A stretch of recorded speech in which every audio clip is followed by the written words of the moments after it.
All right, today we are pulling back the curtain on one of the coolest and honestly most important ideas in all of AI. We're talking about embeddings. This is the secret sauce, the magic trick that lets computers understand not just what we type, but what we actually mean. Okay, so let's just start with a puzzle, right? We all know computers are just number crunchers. At their core, it's all ones and zeros. So how on earth does a computer figure out that the word king is super close in meaning to queen, but that car is, way off in left field? If you can wrap your head around that question, you're on your way to understanding so much about modern AI. I mean, think about how much search has changed. Remember back in the day, you had to type the exact right keywords or you'd get nothing. It was all about matching the literal words. But now, you can type a whole question and it just gets it. It understands what you're trying to do. That giant leap from keyword matching to actually understanding meaning, well, that bridge is built with embeddings. So what are these things, really?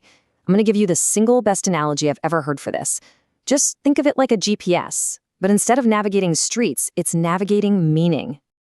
Okay, so let's get just a little bit technical, but I promise it's easy. An AI embedding is basically a way to take, anything, a piece of text, a photo, even a sound, and translate it into a long list of numbers. This list of numbers has a fancy name. It's called a vector. But here's the kicker. It's not a random list of numbers. It's a carefully crafted numerical fingerprint that captures the very essence, the meaning of the original data. So let's stick with that GPS idea because it really is the perfect way to picture this. Instead of a map of the world with cities and roads, imagine a giant, invisible map of meaning itself, a meaning space. And on this map, every word, every concept has its own set of coordinates. That long list of numbers, the vector, is literally its location.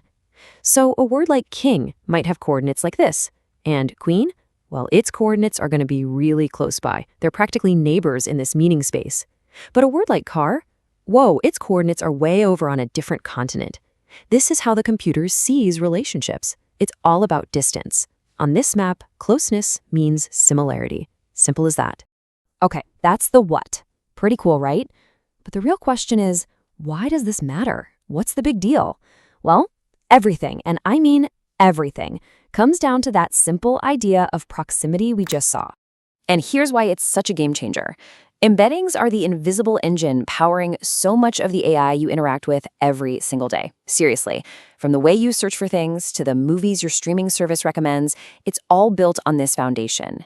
It's not an exaggeration to say it's the backbone of modern AI. Let's take a look at semantic search, because it's a perfect example. So you go to a help site and type, how to reset password. Now, the old way would be to look for pages with the words reset and password. But the new way? The system takes your whole question, turns it into an embedding, finds its coordinates on that meaning map. Then it just looks for other documents whose coordinates are nearby. And that's how it can give you a perfect result like steps to recover account access. Notice they don't share any of the same keywords, but they mean the same thing. It's all about intent. And it goes way beyond just search. That same exact idea powers so much more. You know those recommendation systems that say, hey, people who liked this movie also liked that one? That's embeddings. Or how about sifting through millions of documents to find hidden themes and topics? That's embeddings finding clusters of meaning. It's even a huge part of what makes modern chatbots so good in a technique called RAG. And of course, it's fantastic for finding things that are just too similar, like duplicate files or even plagiarism. All right, so we've got the what and the why down. Let's briefly touch on the how. Like, where do these magical number lists actually come from? First off, and this is super important, this isn't just a text thing. You can create embeddings for pretty much anything. Got images? You can turn them into embeddings to find visually similar pictures. Audio files? Yep.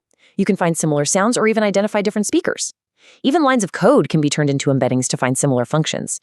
And then there's the really wild stuff. Multimodal embeddings, where you can find the location for the text, a golden retriever playing in a park, and find it's right next to the location of an actual picture of that. It's incredible. So how are they made? Well, without getting lost in the weeds, it's basically a three-step process. You start with your data, your text, your image, whatever. You feed that into a big, specially trained neural network.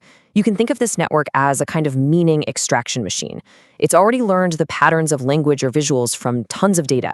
And as your input passes through it, the network crunches it all down and spits out one thing, that fixed length list of numbers. And voila, that's your embedding, ready to be plotted on our meaning map. Okay, we've covered a lot of ground here, from the basic idea to all the crazy things it can do. So if you're going to walk away with just one single thought, what should it be? It's this. AI embeddings are the universal translator between our world of complex meaning and a computer's world of simple numbers. They take an abstract idea like royalty or transportation and give it a physical address, a coordinate. And once everything has an address, machines can suddenly do amazing things like compare, search, and understand our world in a way that feels almost human.